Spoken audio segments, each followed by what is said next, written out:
Selamat malam Bu, perkenalkan nama saya Junita Marga Sombing dengan NIM 113230442 dari Prodi D3 Teknologi Informasi. Di sini saya akan menjelaskan soal UAS PBD, yaitu nomor 1. Cross join merupakan join yang merupakan himpunan bagian dari kombinasi dua atau lebih tabel yang dikenal sebagai jawabnya itu check Cartesian product. Karena dalam SQL, cross join adalah jenis join yang dapat menggabungkan setiap baris dari satu tabel dengan setiap baris dari tabel lainnya tanpa memerlukan kondisi join. Hasil cross join adalah himpunan yang mengandung semua kombinasi pasang baris dari kedua tabel yang terlibat. Product Cartesian dalam konteks basis data, product Cartesian adalah hasil dari cross join di mana setiap baris dari tabel pertama dipasangkan dengan setiap baris dari tabel kedua, menghasilkan jumlah total baris yang merupakan perkalian jumlah baris dan kedua tabel. Yang soal nomor 2, diketahui dua sebuah tabel dengan nama T cabang BNI dan T cabang BNI baru. Ini adalah tabelnya D cabang BNI dan inilah tabelnya untuk cabang BNI baru. Sintaks yang diperlukan untuk menggabungkan semua lokasi dari kedua tabel sehingga seperti di bawah ini adalah jawabnya itu select lokasi from cabang BNI, union select lokasi from cabang BNI baru. Setelah kita jalankan seperti ini jadinya. Jadi dia akan bergabung lokasi dari BNI yang pertama dan BNI baru yaitu Jakarta, Medan, Bali, Sibolga. Kita lanjut ke soal yang ketiga. Perhatikan tabel berikut ini.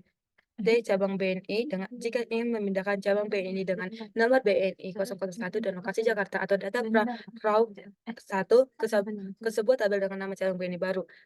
Seperti hasilnya kan seperti ini. Maka yang kita perlukan adalah sintaks yang diperlukan adalah insert into cabang BNI baru, select all from cabang BNI, where cabang BNI ID dalam kurung BNI 001 Jakarta.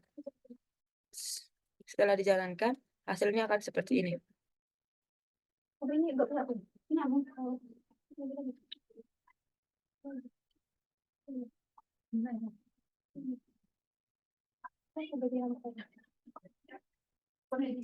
Selanjutnya saya akan menjelaskan nomor 4 yaitu dari tabel cabang BNI berikut ini akan dibawa lokasi cabang BNI ID BNI kota menjadi Kalimantan.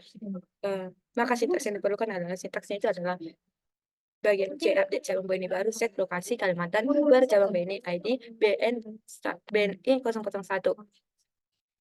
Jadi jawaban saya akan menjalankan query-nya. Nomor 6 yang di sudah sering ada dari USPD sering langsung.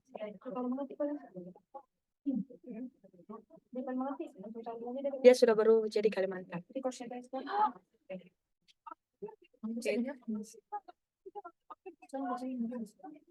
Selanjutnya itu soal nomor 5. Perhatikan tabel berikut ini T cabang BNI dan T cabang BNI baru. Sintaks yang diperlukan untuk membuat hasil berikut ini adalah jawabnya adalah select lokasi from cabang BNI, select lokasi from cabang BNI. Kita jalankan nomor 5.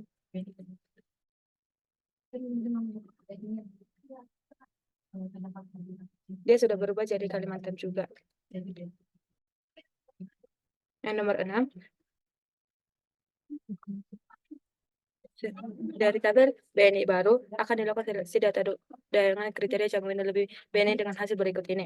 Maka sintaks query yang benar untuk menghasilkan hasil di atas adalah jawabnya itu 1 dan 4. Karena select cabang BNI lokasi from, dia sudah meminta lokasi. Di bagian 2, 3, dan 4 dia tidak ada untuk meminta lokasi, sedangkan yang diminta itu cabangnya itu lokasi. Jadi kita hanya cuma melihat kata kuncinya itu lokasi. Yang ketujuh, jika terdapat adanya keterlambatan antara non-K-trip, maka tabel harus dibaca merubah syarat normalisasi adalah B3NF. 3NF adalah setiap atribut non-kunci dalam tabel tidak boleh memiliki ketergantungan transitif pada kunci utama. Dengan kata lain, tidak boleh ada atribut non-kunci yang bergantung pada atribut non-kunci lainnya. Tabel tidak memenuhi syarat 3NF jika ada ketergantungan antara atribut yang bukan kunci atau non-K-tribut. Untuk memastikan bahwa setiap tabel memenuhi 3NF adalah ide yang baik untuk memenuhi tabel berikut menjadi 2 atau lebih tabel.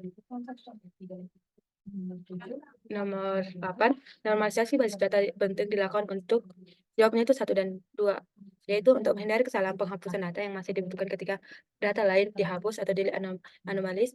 Yang kedua itu meminimalisasi ketidakkonsistenan data ketika dilakukan modifikasi pada basis data. Jawab soal yang ke-9. Perhatikan gambar relasi antara student dan advisor berikut tidak normal karena dia tidak normal karena atribut laboratorium 1, laboratorium 2, dan laboratorium 3 adalah kelompok tertentu yang mengalami perulangan. Soal nomor 10, sebuah relasi memiliki 2 NF apabila itu jawabnya 1 dan 4, yaitu relasi sudah memiliki 1 NF dan apabila memiliki komposit K tidak boleh ada tidak bukan kunci yang hanya tergantung sebagian saja kepada kebentukan komposit K. Relasi sudah memenuhi 1 NF, bentuk normalisasi 2 NF mengharuskan relasi terlebih dahulu memenuhi bentuk normalisasi 1 NF, yaitu bahwa setiap kolom berisi nilai atau dan setiap atribut dan kolom tersebut berisi hanya 1 nilai. Yang keempat yaitu penjelasannya apabila memiliki komposit K tidak boleh ada kunci yang hanya tergantung sebagai saja kepada bentuk komposit K. Ini adalah inti dari 2 NF. Jika sebuah tabel memiliki kunci komposit setiap atribut dan kunci harus tergantung sepenuhnya pada seluruh kunci komposit, bukan hanya sebagian dari kunci komposit. Selanjutnya nomor 11, relasi tidak memenuhi 2 NF karena tidak lihat dari tabel berikut ini. Relasi tidak memenuhi 2 NF karena itu jawabnya itu 3 dan 4 karena alasannya vendor name hanya bergantung pada vendor no dan tidak bergantung pada keseluruhan kunci komposit atau vendor no order no. Ini adalah bentuk ketergantungan fungsional yang harus dihilangkan untuk memenuhi 2 NF.